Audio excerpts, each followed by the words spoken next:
everyone, welcome back again, season 2, or I should say year 2 of the Iconist podcast. I am one of your hosts, Barry 3D, along with my cousin, the one and only... Rod C. What? Rod C. Yes, people. What's going on, people? We are back man. for another. We're back for another episode. Barry, how you doing, man? You good? I'm good. And before we kick it off, we got to show some love. So we're going to show some love real quick. 1, you got to support the books. So that means you got to go to the comic book stores. 2 that are behind us and we support is out in Kitchener. Wow Comics, right? Warehouse of Wonder. That's what it's called. 2 floors, 500,000 books in there, along with statues and everything else you can get. Best prices around. I don't know where he got the room for that, man. He got no room, but the man, he's squeezing books, man. You can get a paper cut running down the aisle. That's all I'm going to say. That's how my book's up yonder. So watch your knees. Watch your hands. Right. If you're not sure what to do, look back at one of our little short videos that we put up there where you see me running through the warehouse in under a minute. Wow. Exactly. Next place to go is if you're on the South Shore out in Montreal. You go to Check Swings, you look for Trevor, and tell him that you heard about it on the Iconist podcast. He's a supporter of the show, fan of the show. Can't miss it. We still got our flyers up in there. So that's 2 places you got to go no matter where you're at. And then the last shout out we're going to do here is the one, the man, the myth, the legend, the one we talk about all the time that makes us look so pretty. And with these new templates he's got going on, who are we talking about, Rod? J. Bird Digital. J. Bird Digital Arts. Big shout out to Jay, always showing much love. And Jay has a deal going on. So if you need any work done by Jay, you reach out to him, tell him you heard about it, the Iconist podcast, and he will give you a discount. What? Ooh. What? Thank you, Jay. Is good. Thank you, Jay. Discounts are good. Right? Jay's awesome. And, you know, and we support and we have so much love for the other podcasts. Even you can go to other episodes, you see all the ones we support and they support us. And if you want to find us, well, now with our new templates, thanks to Jay, just look below. And you'll see the links. So the main link for me is barry3d.com for our listeners who are out there, and you'll find everything, including this show, with links all on my website. And for Rod, where's the link they can find you, cuz? Listen, you can find me on the World Wide Web, as I always say. You can find me on Instagram at Mr. Rod C. You can find me on Twitch at DJ Rod C. And actually, I just joined up a new one. I just started up. It's Vero. So if you're ever interested, Vero, people are saying Vero is coming up to be coming up neck and neck per se with Instagram. So hey, I'm jumping on. So you can find me on Vero at Mr. Rod C. Yeah, we'll have a conversation. I just came across that. I just dropped it in. We'll talk about that. Don't you worry. We over there. I got to look that one up. We want to expand. We gonna yes, we are. My man, cutting edge. Look at him, man. All right, he out there. All right, then I gotta make a note of that. Cool. On that note, as you saw in the title, we are talking today about sword fantasy. There's a whole genre, but not just the genre. We're talking about one character that really stood out in the genre, and we are talking about Travis Morgan, aka the Warlord. Warlord. What is it? Lord. I went a little West Indian there. Warlord. Lord. Right? Oh my God. Yes. Travis Morgan, Warlord from DC Comics. So we're going to be a little bit more diverse this year. We realized the first year we were kind of heavy on the Marvel stuff, and we want to get more into DC. And it's not because we're trying to show one love over one company or the other. It's just that's how we started off, and it just came across naturally. That being said. We're cutting down from 6 letters to 2 letters. We're gonna alternate now. We're gonna go from 6 letters to 2, 6 to 2, 6 to 2. Follow us. You'll see. Right on. Just because Warner Brothers seems to be having their kerfuffle of what's going on when they're trying to do their live stuff, doesn't mean that the books weren't good. So here we go. Who is Warlord? Not Wardlow, because that's AEW. That's a different conversation. Warlord. We went down, we read the books. Warlord, once again, has been around for a long time. Coming back in various things. He showed up in different media. You can see the character in one of the episodes of Justice League Unlimited, where, some of the members end up in his homeland, and he's there. And I think that was really cool. And he's showing up in other medium too. So let's just say Warlord, Travis Morgan, before he was a Warlord, was just a normal man. right? Yeah. The original story was he's a lieutenant colonel in the United States Air Force. Right? I just had to pause right there. It's, go. I'll say the second part. Go on. He's a lieutenant colonel. Lieutenant colonel, yes, in the Air Force, yes. Yes, the United States Air Force. Mm-hmm. And he had a mission where he was flying a SR-71 Blackbird on a covert mission over Russia to take pictures because they were making weapons of mass destruction and he needed to bring back proof. Of course, he got caught. They saw him on the radar. They shot off some missiles. They shot him down. He was trying to hold on. He was flying back, didn't realize he was going to make it. He was trying to fly over Canada to get back to the States. I'm telling you how it was, right? And then he saw, it's like, I'm not having enough fuel. If I ditch the plane now, I'm going to end up in the freezing cold water, and I don't want to pull a Captain America. So I'm going to keep on flying over the North Pole. And, oh, look, there's a crevice right here. I'm going to try to duck down low, at least eject and be over land and have a chance. And of course, he went through a portal. Now, I'm saying a portal, and I'll explain it later on in the episode. So he went through a hole and he ended up on the inside of the earth in a different land. Right. You know what I mean? New man, strange land. Here we go. And that's how he started off his whole adventure. His adventures. Yeah. Right? So, pretty good shape. Okay, cool. Decent guy. He gets there, and when he lands, he sees this woman, that needs help. Right? So this is how we're getting a little bit more into storyline. So let's just back up for half a second and just give you the 911 on the character. So Warlord was created by Mike Grell. Okay, so he's Mike Grell. Mike Grell is the creator of Warlord. He's the one that put it together. He had another comic book that he was trying to get going at one point with Atlas Comics, and he started off at that run. And because of the influence with Atlas Comics, and of course it got acquired by DC Comics, he wanted to bring a character in there. So Atlas Comics gave Mike Grell a deal saying, hey, we'll pay you $100 per page, which was really good money back in the 70s for an artist. $100 per page? And usually think about it. He was drawing it. He created the character. He was drawing it. So comic books are what? 28 pages, 32 pages, whatever case to be. Yeah. Okay. All right, then. And they're giving him $100 a page plus creator control over the character. Meaning if they made any kind of movie, any kind of show, he getting ducats. Yep. And yeah. And Mike is he wanted, so he created this world. I can't remember. I got to find the name of the world he created at first. But Warlord, if you read the comic book, you realize he had influences. So his influences were Hal Foster's Prince Valiant. He was influenced by Bern Horgoth's Tarzan. So you picture those things together. Edgar Rice Burroughs, these Journey to the Center of the Earth. So these were the influences behind Mike Grell creating this character. And on top of it, just like the character, Travis Morgan was, they were both in the United States Air Force. So Mike Grell was in the United States Air Force. So he had a little bit of realism that he could add to the character. Some context. Yeah. Make it more tangible. Yeah. So at least now, this is where I was going to cut earlier. So this is very interesting. He's a lieutenant colonel in the armed forces, in the Air Force. Now we know this is DC.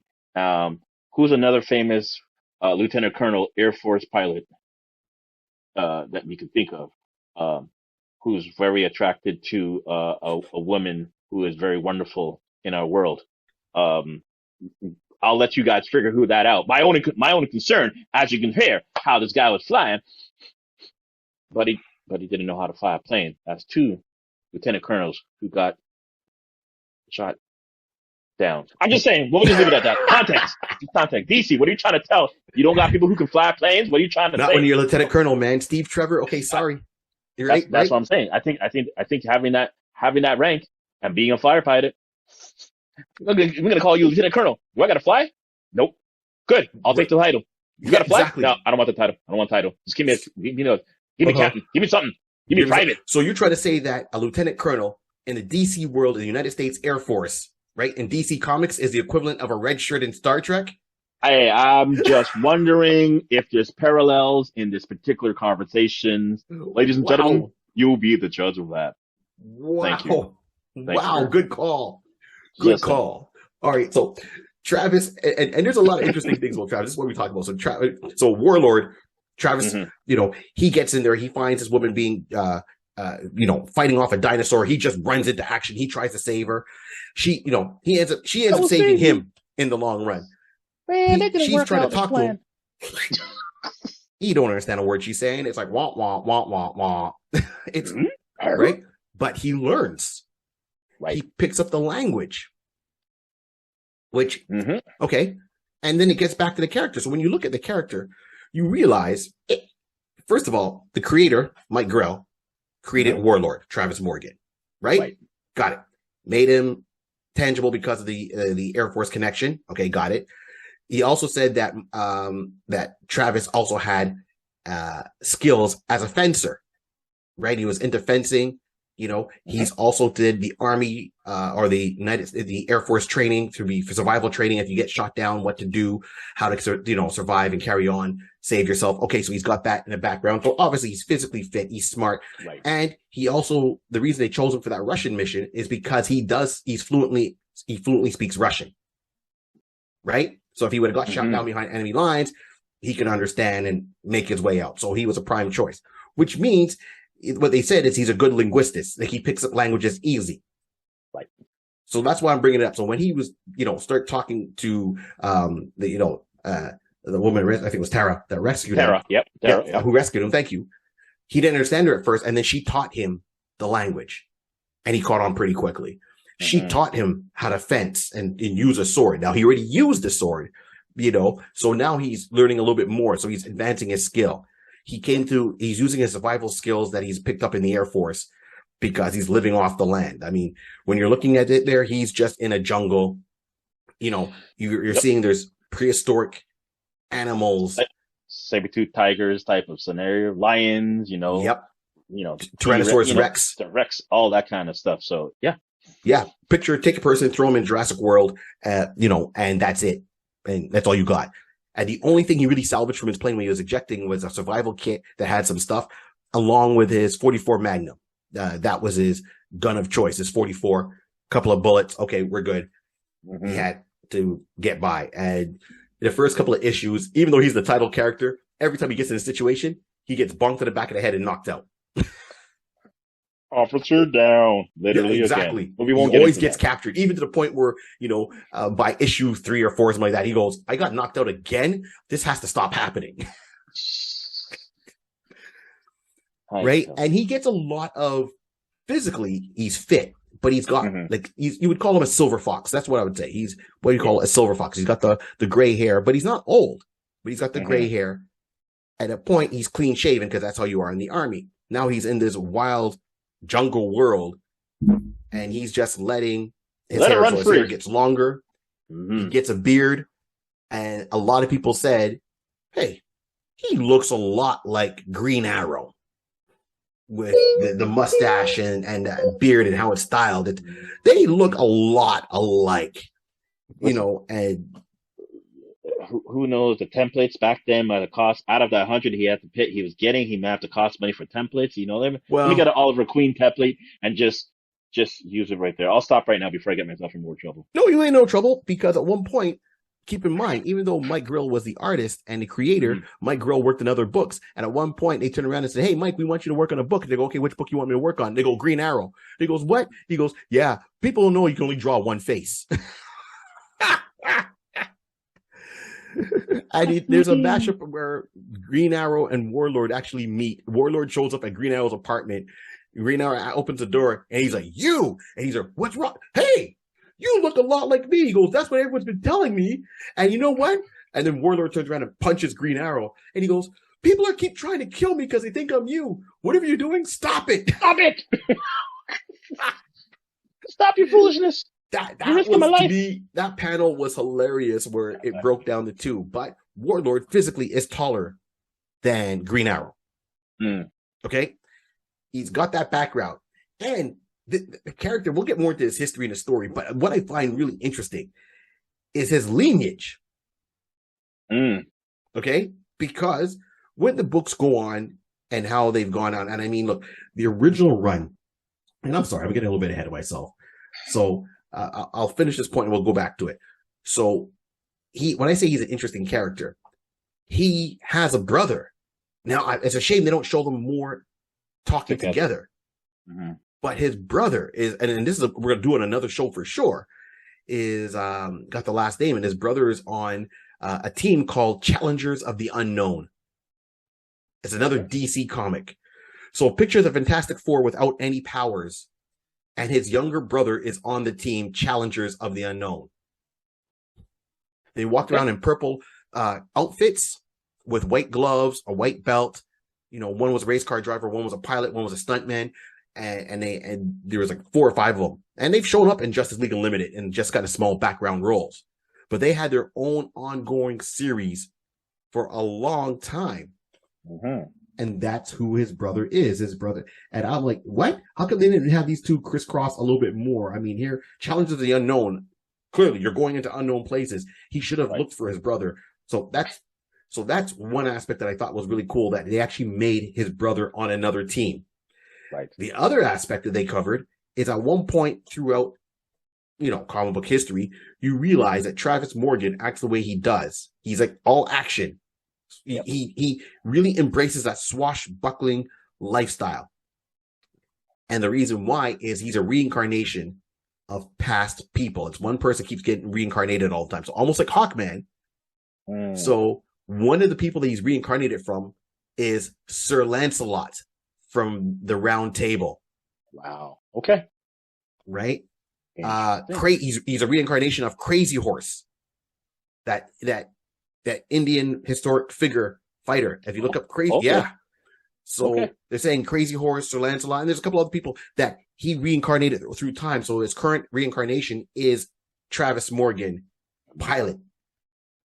Okay, now things make sense. It makes sense. And it opens up so much history, seeing where Mike's influences were, how he wanted to portray the character. So he didn't intentionally make the character to look like Oliver Queen. Oliver. He was really basing the character on what he looked like, clean shaven without the mustache. So that says a lot. And when I say it ran for many issues, I mean, look, his first appearance was DC Comics. So it was a first issue special number. It was first issue. So it was issue special. It was like first issue special number 8 on November 1975 was his first appearance. Right. And then quickly after that, he had his own monthly book that ran for like 133 issues of the original run. Yeah. That's a lot of story. You got a lot of story you can pull from there. So if you're basically basing that he is a reincarnation, it's a great way that you can just pull from different historical. So, well, you're doing like this and doing like that. Listen, one thing I did like about him, and you kind of touched on a point about being that adventurous type, you always see that he's like, oh my gosh, hold a second. He's like, Barry will understand this, Biohazard, just running straight in and not thinking about anything first. And then, so we'll come back to that. Some people who may see that. Sean, shout out to you. Remember that. Let's go. Laser Quest. My gosh. Oh my gosh. Barry was, just as a side note, when we play Laser Quest, Barry was the type of person who literally, okay, we're going to approach people from, runs right in, Biohazard.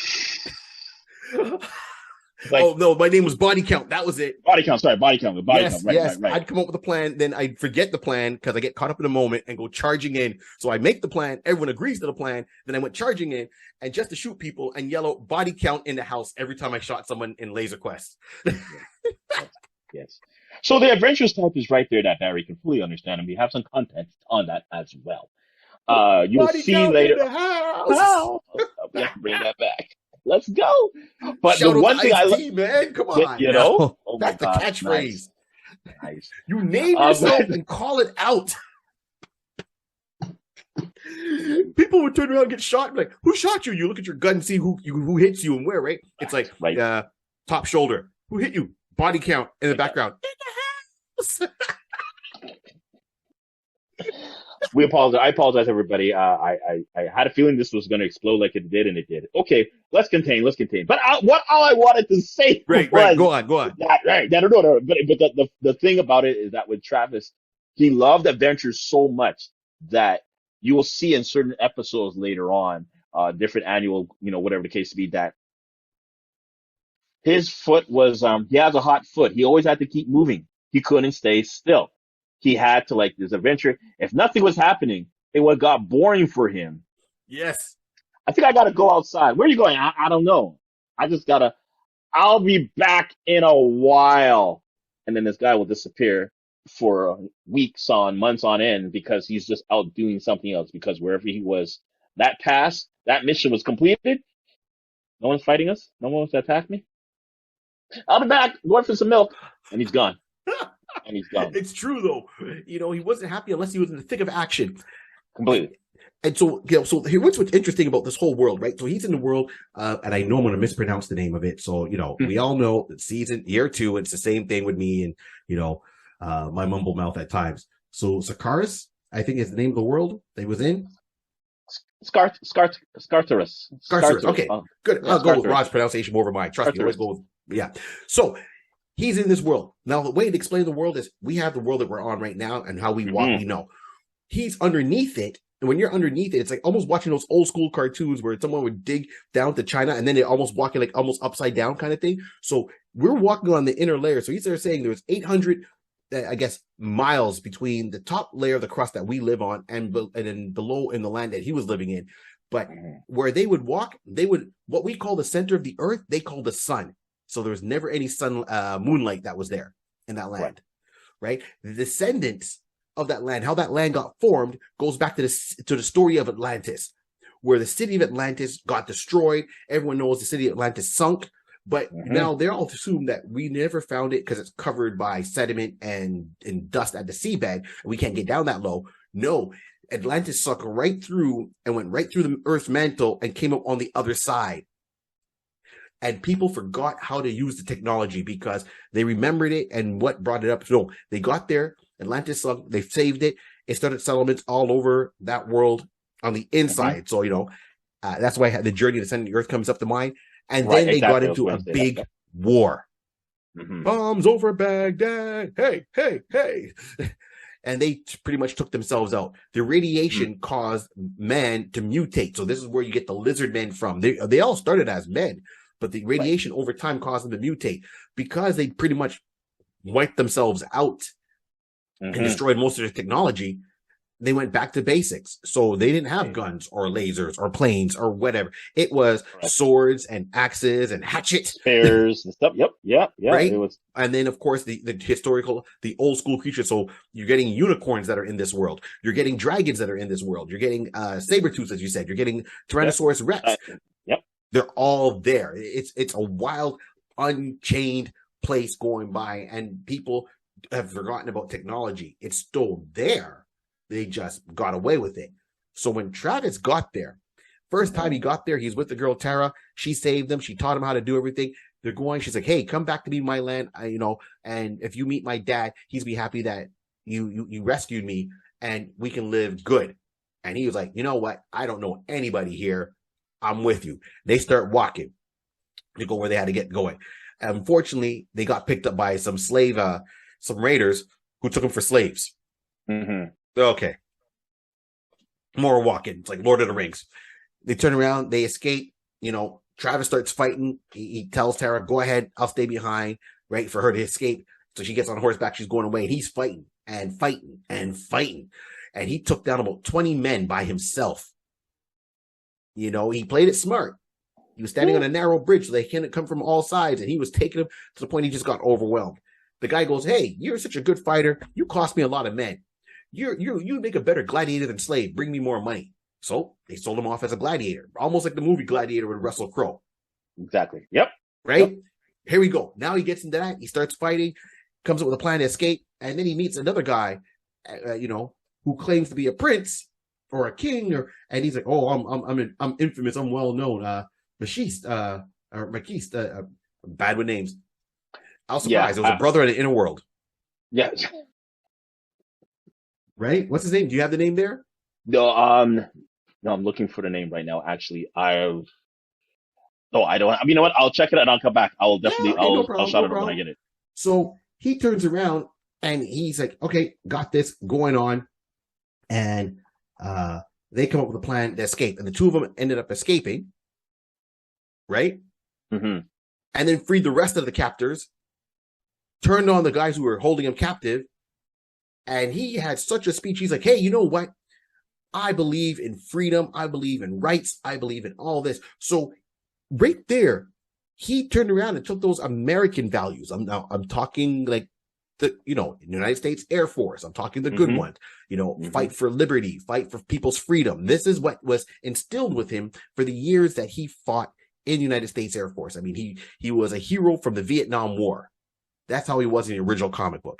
So that's his goals, that's his beliefs. And he took those honorable beliefs, right, to say, I'm going to bring it here to this world to bring that system down. And they're like, I'm going to go and get this guy Demonos, because Demonos is the one who's the tyrant at the time, who's taken over. And right, they're like, well, we can't beat him. He's like, well, I'll tell you how to beat him. I come from a different world. And every time he explained to people that he came from a different version of Earth, or outside on Earth as a service, they said, oh, you're just crazy. There's nothing outside. Right. You're trying to say you came from beneath our feet? He's like, well, beneath your feet is usually our feet, and that's how they touch. Ah, ha, ha, ha, you crazy. Okay. So during this adventure, he's like, no, I'm had enough. I'm going to rescue Tara. I'm going to free you guys. Follow me. And we just could be our own army. Like, who are we going to train? We're going to train anybody who wants freedom. I don't care if you're a farm boy. I don't care if you're this. You join me. I'll teach you how to fight and how to do it. And he goes, I'm going to teach you techniques that you don't even have here. So he taught them how to make catapults. He taught them how to use their swords and fight. He taught them how to make those big towers that go on the side of a castle that you can go up and mount, that no one can get to you. He showed them how to make bows and arrows, the whole 9 yards, and crossbows. Yep. So anything prehistoric, because for him, and they never really touch on it, but it seems that not only has he got an army survival skill, but he had to be into old school battle tactics. Like almost, and I said a little bit like Hawkman, where Hawkman would always come and use a mace, even though he's from a different planet, use a crossbow, because he had an affinity for those things. So yeah, he knew it. He knew it. Well, I took the same thing along the line that, he is in that sense futuristic to them. So basically he has a better understanding of how to approach, like you're saying, prime example, he's basically fighting in a narrow area, in a narrow valley type of scenario, but he knows how to fight, because if anybody doesn't think about tactical ways of bringing them in, and you can just, pin them out kind of scenario. So, okay, now I'm in an area that I don't have access to forge like good, different type of metals and stuff like that. I got to do what I got. So basically, yeah, I will show you how to do a crossbow. I will show you how to run a bow, how to use the spear. Like, you may be thinking thrusting. No. Just halfway thrust, twist. Huh? Look at that. Oh my God. You just caught me. Yes, that's technique. Right. And so forth. So giving them that futuristic type of approach on how to handle things. Yeah, definitely. I took them up from Travis, that him bringing that type of knowledge helped elevated him and his army, his followers. And the thing that you catch on, you hear a couple of people saying it, that I don't know if he was more of, at least my personal opinion, what I thought I took, that he, really in the beginning wanted to be a leader, but by the way he was always talking the values and talking about, listen, every man is equal in here, no one is beneath each other, and giving them that type of moral and encouraging type of conversation, you just sparked a revolution. You just made people think, you special. I'm gonna have to remember you. Keep talking. I like what you're saying. Oh, I like what you say. And it just basically turned into a leader among men, and all these future techniques, maybe common for him, future for them. Yes. And realizing you're a special individual. I'll show you how to take care of the demon. I will show you how to take him down. Right. Which he did.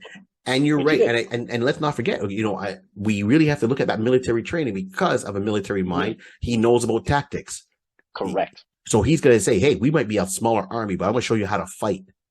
to take down a bigger army and come out as winners. And he inspired the people that was there. So you're right. His original goal, and his goals always stay the same thing: save the girl. That was his goal: save the girl. Right. So when he had to go and deal with Demonos, he realized, like, everyone's like, oh, he's got magic powers, and Demonos is coming up, and he's like, well, I got this book of spells, and here it is, blah blah blah. And he made this demon come out, and he turned around and took that demon down, right, by destroying one of the orbs the demon was originating from. And then when he got closer, you realize that wasn't a book of spells; it was a user manual.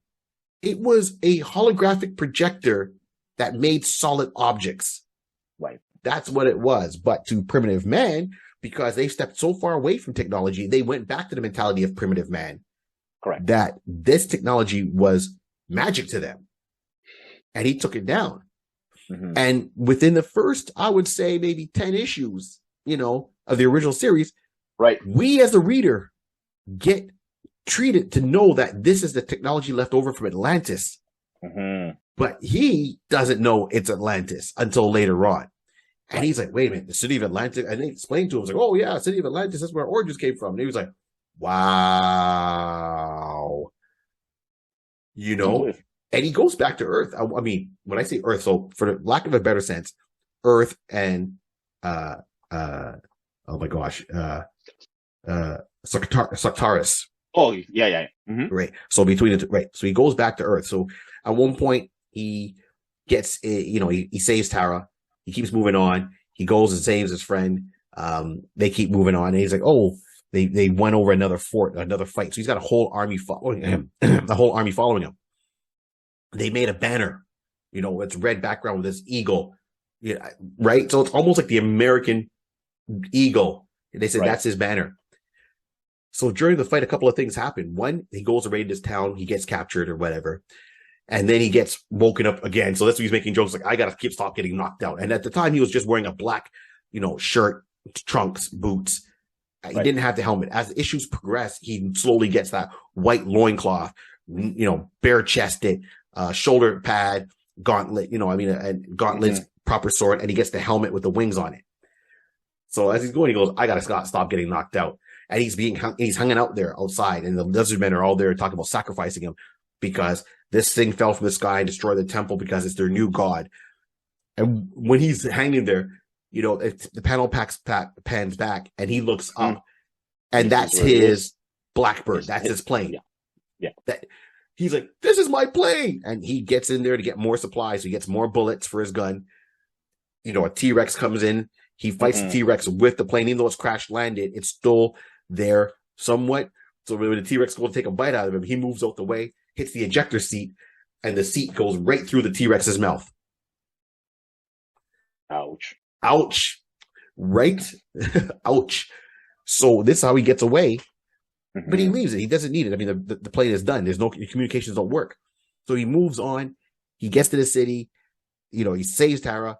And then he sees a cave and he goes into the cave. And she's like, wait, shouldn't we go back and get other people? And he's like, no.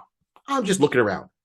And he's surprised because every time he comes close to a situation, he'll walk into a room and one of the guys will stop him and say, hey man, we got to get going.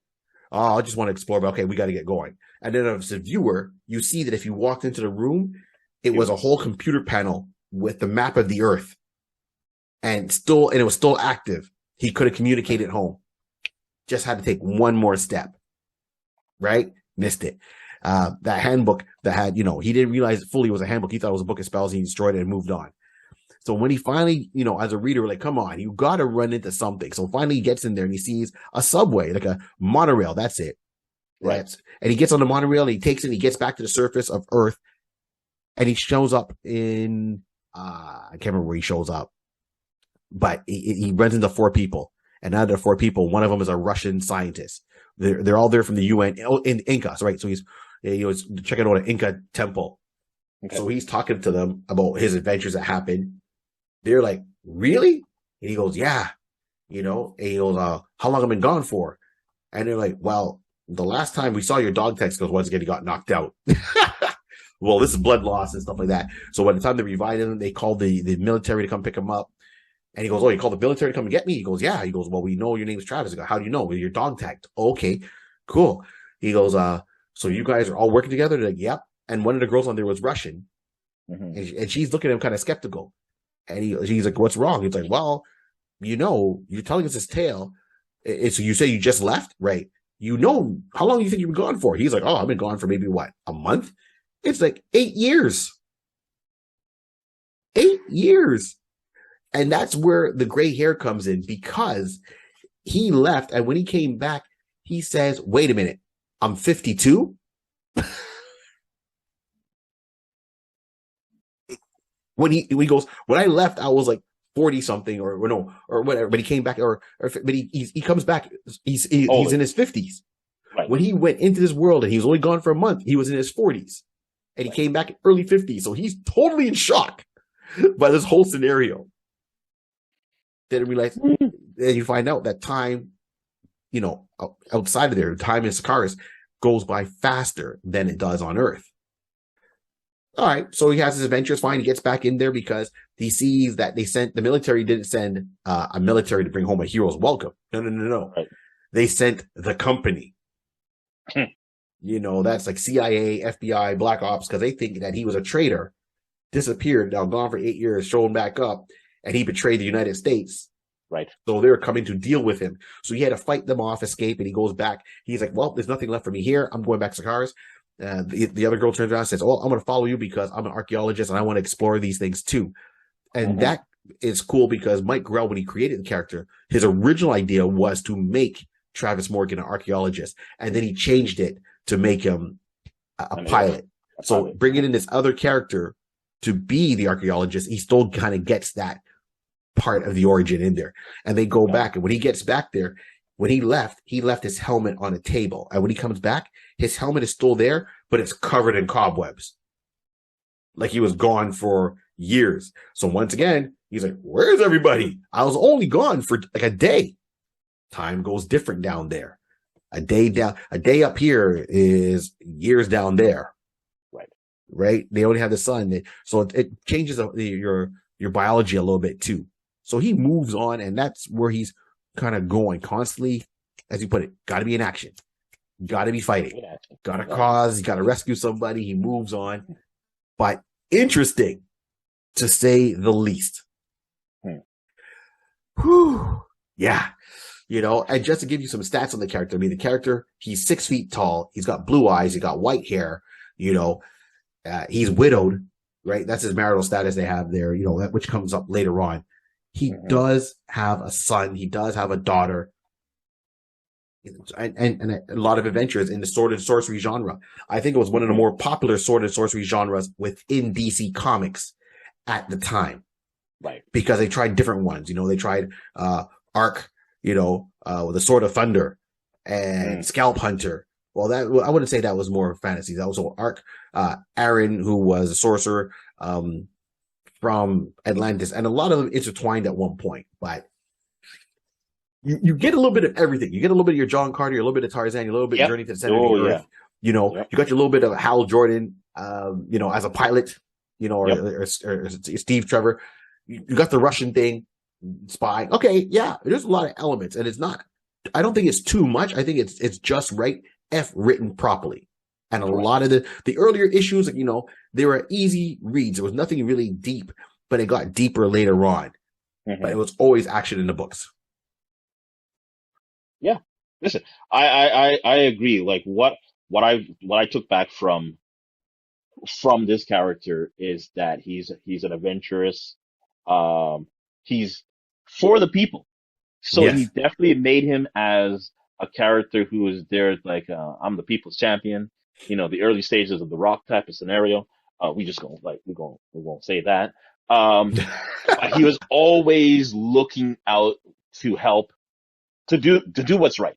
Yes. And I think that's really what it comes down to. He was always doing what he had to do what's right for those who are in need, and just right the wrongs, and just make sure that wherever he is, that, yeah, I have adventures, but at least I know I'm doing my part, as a civil officer of the United Air Force. I was doing my thing to make sure everything is proper in all particular manner. That's what he was doing. And he was a good gentleman. He was a good gentleman. So yeah. You know what? Listen, I definitely say that this character is a unique one. And I will say this to everyone that when Barry brought it up, I said, let's do, gave me a call, when we were talking about it, I said, yeah, we're going to do a Warlord. Warlord. Warlord. And I went one place and then I actually saw him in my head like, this is going to be nice because he's a different person that you don't see. If you really think about everyone, you get a chance, go check out some old, check out some comics. Right. Definitely that run was, let me see, that was 1970.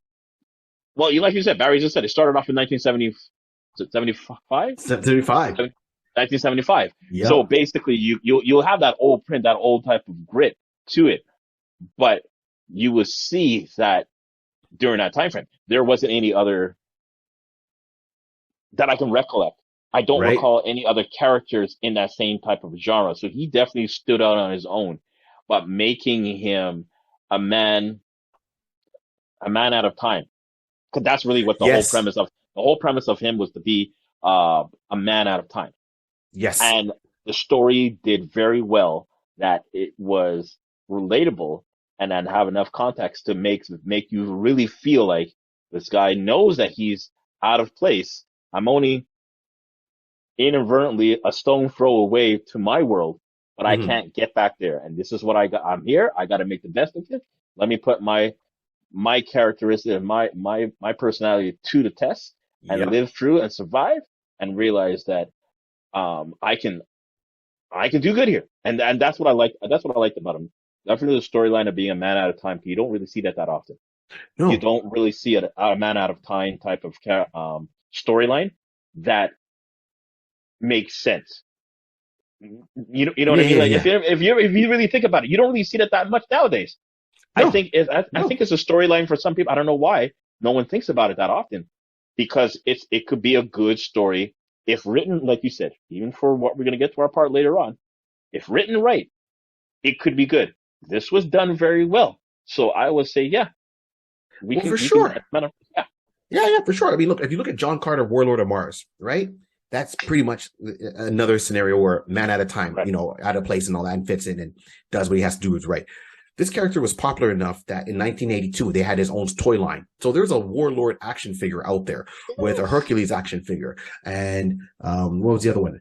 Arik, and Demonos. So these are all action figures, and they were called the what was it? Lost World of the Warlord from Remco. Remco, did all these. Actually, Remco did a lot of the wrestling figures too. Mm, So Remco turned around and got this line in 1982. In 2007, they did another toy of Warlord that was more accurate. But so the character was popular enough to have a first run, hmm. volume one of his book, 133 issues, That's a lot, people. Let's and look at the that's numbers. volume one, One. right? Right, and it's had Yep. 4 volumes since then.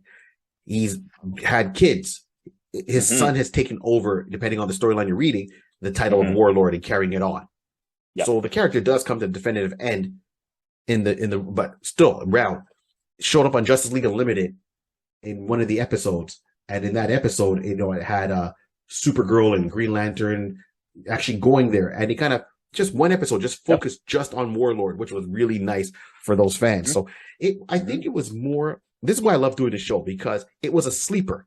Everyone was so busy with Batman and Yeah. Superman that they didn't realize maybe I didn't realize how popular Warlord was. I enjoyed it, Right. but Right. clearly, if you can run your character for 133 issues, people are buying the book. Correct. Okay, Right. Right. so this brings us to our point. Now we gonna sit here and fan cast. Whew.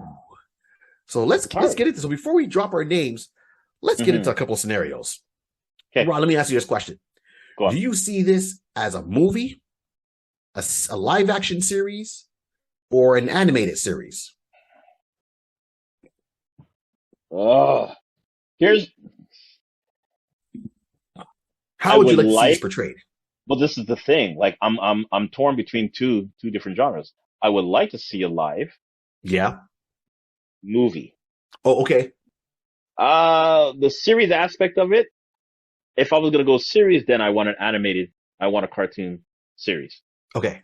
because it gives you the ability to dig deeper into the lore. I have 133 pages to play with. What are you gonna be able to? You can't. It's not say you can't. It's gonna be it's gonna be so hard for someone to focus saying one thing and missing something else when you're doing a movie. Right. But I would like to see the live. But then if you want the live and you want the series, I mean, you want a series on that. Yeah, it can work. But then I think I would like a movie. Okay. I would like a movie, and then it stems into a animated series. All right, I got you. All right, I agree with you on that. Yeah, because I can see that. Yeah, because the lore of what you're not going to get everything in the movie, so it's understandable. But then if you're trying to do this in a series, you're going to expect, okay, let's broaden it and whatever case it be. But you're still going to be kind of limited in regards to what you have to do. You're talking about prehistoric times, that type of trying to put in dinosaurs and dinosaurs, scenery and everything like that. So you have a better chance of being able to go much deeper and more detail with an animated aspect of it with that. But I would definitely say I would like to see a live. Give me a live movie. If we could pull 3 off of that, I'm good. Cap it off to 3. Then just start. And then everybody's like, "Oh my God, I need more Warlord." Ladies and gentlemen, here's the cartoon. Yeah, I get you. So I'm with you. I want, because I said, as a live action series with all the stuff that's in there in the background, it'd be too much. The series would be too expensive. So I know that the series would stop because either they're going to say it's too expensive to keep producing it, or it's not going to be as rich visually as it should be. As it should be. With a movie, we know they're going to put more money into it, so it's going to be richer. As a cartoon series, sky's the limit. You can just draw it, just make it look nice.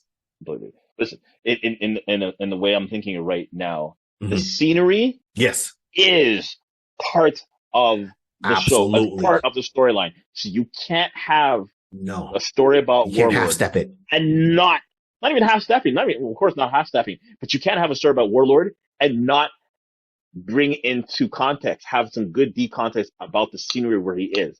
Because that can't be just thrown as a brush off. And let's get a couple of palm trees, then run through it. Scene, action, done. And that, okay, next. Like, have him run through this side of the tree. Okay, scene, action, done. Like, no. You got it. It has to be more rich, has to be pulled in. So the only way you can get that deep pull is in an animated cartoon. So give us a real life movie, pour the money in, draw the people out, have them like, oh my goodness, I never thought of that. That makes sense. As a up-to-date, modern time, man out of time type of movie. Oh my goodness, I got you hooked. Sucker.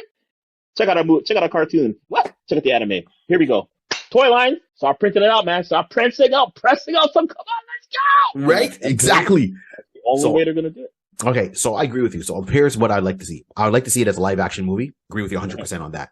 I would like to see it go as a cartoon series. Agree with 100% on that, right? Because I'll give you more richness and texture to really, but I want it more mature-ish. Don't make it a kiddie jokey. It's got to be like how Justice League Unlimited was presented. It has to be almost like maybe the Mortal Kombat movies were presented. I want it to be a little bit more grit to it. If someone's got to get, you've got a guy running around with a sword, someone has got to get cut. Young Justice.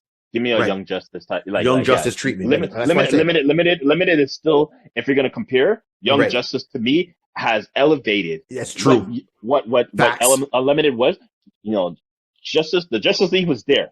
Yes. Unlimited was like, woo, we just take you up. Right. And that's what we live in. Now you're doing, Young Justice? No, that's just Church. That's what I want. Church. give me that. The complexity and the context, the texture of Young Justice. Just like I've always said, for me, that's my daytime movie. That's my daytime show, man. I don't mind when I get old that I'm going to be watching that on reruns. Just find the station. And by the time we got time for my stories. Time for my stories. What do you mean, Connor? Don't get upset. Oh man, we'll go in. I will go in. So, you're correct. Give the cartoon, give the anime, give it that type of texture. Can only be done in that particular. You got to have a mature. You got to have to. You have to have some maturity behind that. Right on. So now here's the thing. Now, who in a live action movie Mm-hmm. would you want to play this character? I know who. I looked at this and one guy jumped right out the page at me, and I could be wrong, but I'm sticking with my gut. So this I feel good with my choice. So who you got? Hit me up. Who you got, man? Listen, I have one person who same way. I had two people hit me up. I had one person hit me up, and then I came across another person, and he hit me a little harder in my chest. And now I'm just wondering, do I want to go with the first hit or the second hit? But I'm still in the. You know what? No. We're gonna go with the heavy hitter who hit me in my chest. I want a Tom Hardy. Now I will say, Tom Hardy is there. It's the appearance. He has that grit type of scenario. He could do that.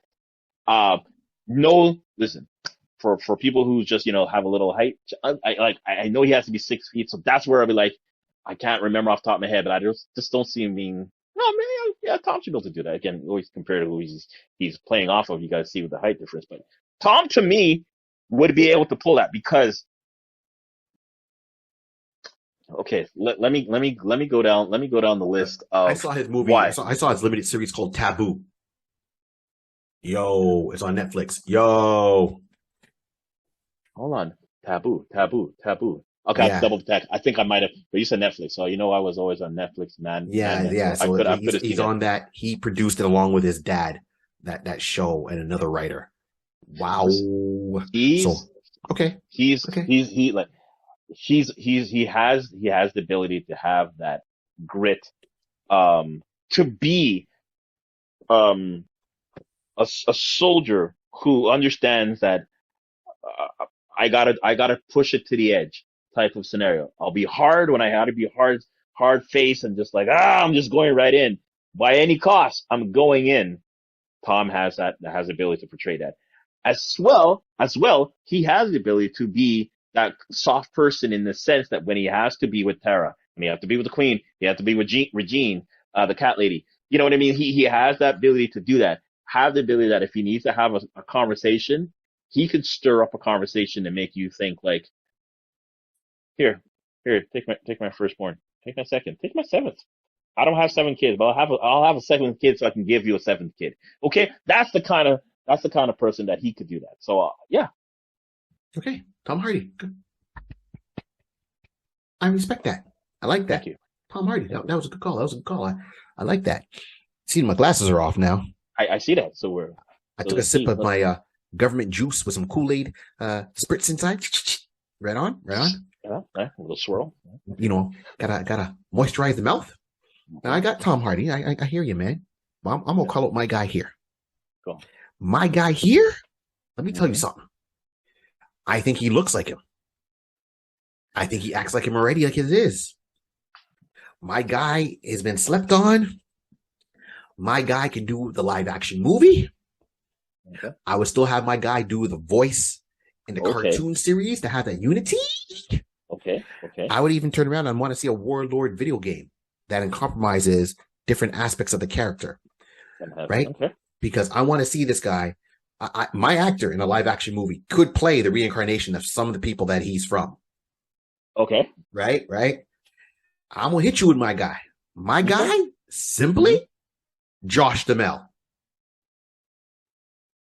Oh, wait a minute. Hold on. Let me try. Yeah. You go and do that search. If you watch that show there, Jupiter's Legacy there on Netflix. Yeah. You go take a look at him. Josh Duhamel is a silver fox, right? He's in shape.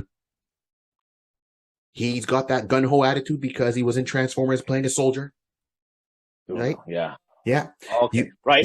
If you let him, he played the role where he had long white hair and they gave him a beard. Okay. Yeah. He's got the that physique. was Jupiter. He's got the height. Yeah. You let Josh Duhamel, you put Josh Duhamel in armor, you can call him Lancelot. Right?